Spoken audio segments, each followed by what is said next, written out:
আমাৰ নখত থকা এই অৰ্ধজোনৰ চিনটো কি?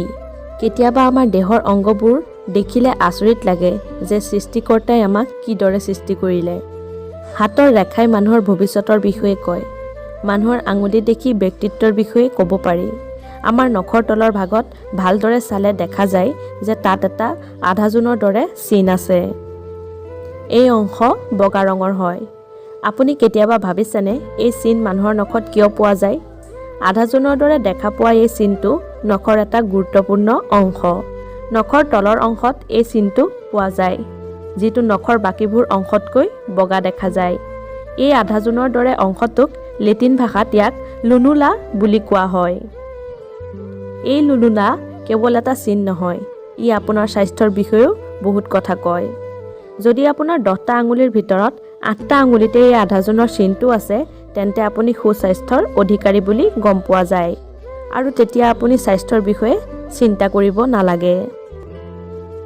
যদি আপোনাৰ আঙুলিবোৰৰ পৰা এই আধাজোনৰ দৰে চিনটো নাইকিয়া হৈ গৈছে অথবা কেৱল বুঢ়া আঙুলিতহে ইয়াক দেখা যায়, তেন্তে আপুনি নিজৰ স্বাস্থ্যৰ প্ৰতি বহুত সজাগ হোৱাৰ দৰকাৰ।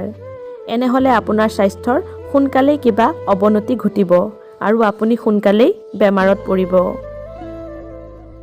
যিবোৰ মানুহৰ আঙুলিত এই আধাজোনৰ চিনটো অধিক বগা হয়, সেইসকল লোকক মানসিক আৰু শাৰীৰিক ৰূপে সুস্থ বুলি জনা যায়। জ্যোতিষশাস্ত্ৰ মতে যিসকল লোকৰ নখ পাতল আৰু চাফা হয়, সেইসকল লোকে আৰ্থিকভাৱে উন্নতি কৰে। যিসকল স্ত্ৰীৰ নখ ধুনীয়া আৰু অলপ ৰঙা হয়, সেইসকল বহুত সৌভাগ্যশালী হয়।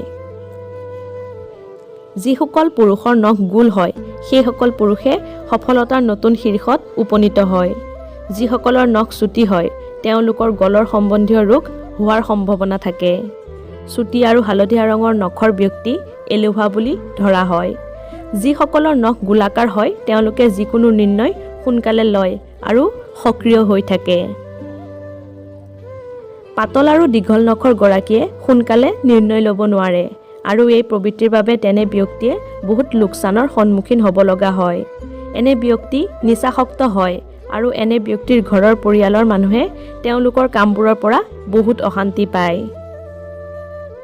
যিসকলৰ নখ চুটি হয় আৰু অলপ ভাঁজ থকা হয়, তেনে ব্যক্তিয়ে নিজৰ জীৱন সংগীক আঙুলি মূৰত ধৰি নচুৱাই বুলি কোৱা হয়। অৱশ্যে এওঁলোক চৰিত্ৰৰ ফালৰ পৰা ভালেই হয়, কিন্তু এওঁলোকৰ ওপৰত সম্পূৰ্ণৰূপে বিশ্বাস কৰিব নোৱাৰি। টান নখৰ গৰাকীয়ে বহুত কাজিয়া কৰে আৰু নিজৰ জিদ যিকোনো প্ৰকাৰে পূৰণ কৰে। এওঁলোকে যি কৰিম বুলি ভাবে সেইটো কৰিয়েই এৰে, লাগিলে সেয়া ভুল হওক বা শুদ্ধ। এওঁলোকে কোনো কথাৰ চিন্তা নকৰে। বুঢ়া আঙুলিত থকা এই আধাজোনৰ বগা দাগটোৱে প্ৰেমত পোৱা সফলতাৰ ইংগিত দিয়ে, কিন্তু বহুতবাৰ ই বদনামৰো সংকেত দিয়ে।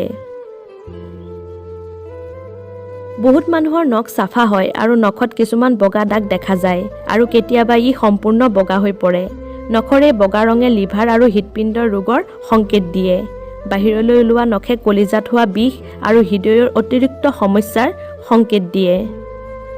হালধীয়া নখ তথা দুৰ্বল নখে হৃদয় সম্বন্ধিত ৰোগ তথা এনিমিয়া, কুপোষণ আৰু লিভাৰ ৰোগৰ সংকেত দিয়ে। ফাংগাল ইনফেকশ্যনৰ বাবে গোটেই নখ হালধীয়া হৈ পৰে। বহুতবাৰ জণ্ডিছ, থাইৰয়ডৰ দৰে ৰোগত নখ এনেদৰে হালধীয়া হৈ পৰে। যদি নখ হালধীয়া আৰু শকত হয় তথা লাহে লাহে বাঢ়ে, তেন্তে ই কলিজা সম্বন্ধীয় ৰোগৰ সংকেত দিয়ে। শৰীৰত অক্সিজেনৰ সঞ্চাৰ ভালদৰে নহ'লে নখ অলপ নীলা পৰিবলৈ ধৰে।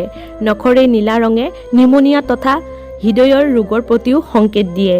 যেতিয়া নখবোৰ চামুচৰ দৰে হৈ পৰে, যেতিয়া শৰীৰত তেজৰ অভাৱ হয় আৰু আনুবংশিক ৰোগৰ বাবেও নখৰ আকাৰ চামুচৰ দৰে হৈ পৰে আৰু বাহিৰৰ ফালে ওলাই পৰে।